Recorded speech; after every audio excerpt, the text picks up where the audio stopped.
All right, welcome back to a brand new video of the targeting program, targeting express.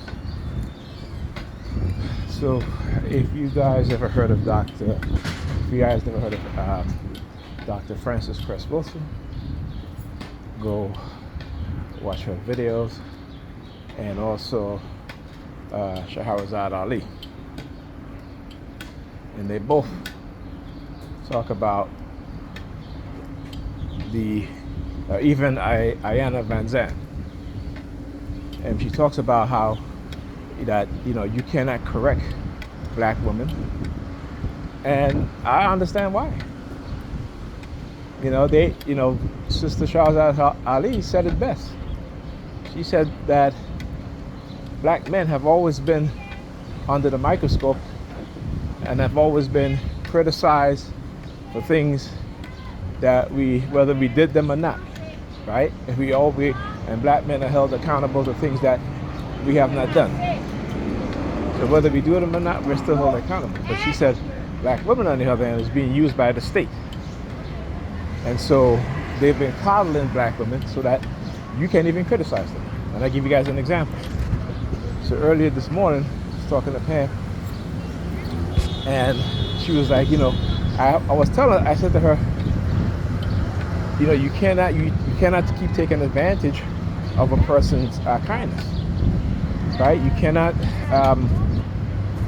like when I ask you to pick up your clothes that you come in the house with after I cleaned up, and you just take your clothes off and have it on the floor, and then she goes, well, I went back and I picked it up. I said, yeah, but when? It was after I left, right? Or much later. And I said, when you see Alyssa do the same thing and you complain, you can't really complain because she sees you doing it. That's why she does it. Okay, and then you talking about, look at the mess that she made. But look at your room. So then she's like, you like to judge. And I said, I'm not judging you. I said, I'm telling you what I see. Okay, you know what I'm saying? It's not like I don't know you and I form an uninformed opinion about you. I said, nothing that I'm telling you is my opinion. I said, I'm looking at the reality. I don't know what you're looking at. Okay? You know what I'm saying? And it's like, this is how they are. But like I said, and at the same time, they got the New York Police Department using their sirens aside. So they are being guided in, to a detrimental belief and way of living that, again, I talk about menticide. Menticide, the deliberate and systematic conditioning of a people's mind or an individual's mind in which that conditioning is meant to be detrimental to that people, to those people, or to that individual.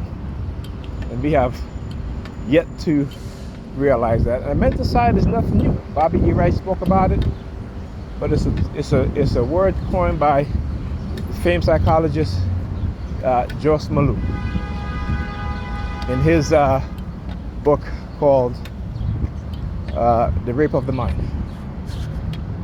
Okay? And like I said, it's funny how people, the U.S. government, the CIA, love to create propaganda and lies about how,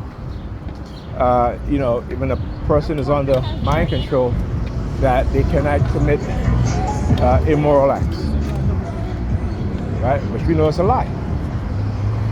We know it's a lie. But in order for them to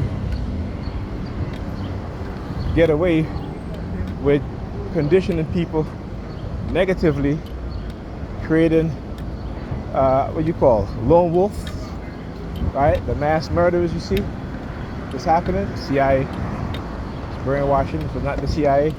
It's those within the military, the white supremacists, the radicalization of white male in particular over decades to commit mass murder. All right, and then the blame falls squarely on the individual. Okay, because those in the authoritative position are the ones that's doing it. So when you control every aspect of the judicial system, including law enforcement, you can get away with whatever you want.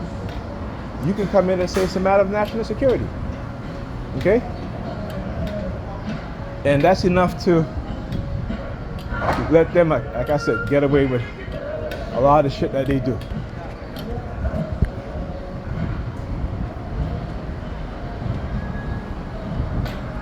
Right? That's what they do. That's how they get away with a lot of shit. But not with me. And not with the TIs who are speaking up about what is going on. You know, people need to wake the hell up. That's what we need to do. But it's hard. Right? Very few amongst us are capable of reaching a certain level of consciousness where they can see the psychological manipulation. Right? We may not be trained as psychologists and psychiatrists, but we've experienced enough and we learn enough to truly understand what's going on. Alright, talk to you guys in the next video.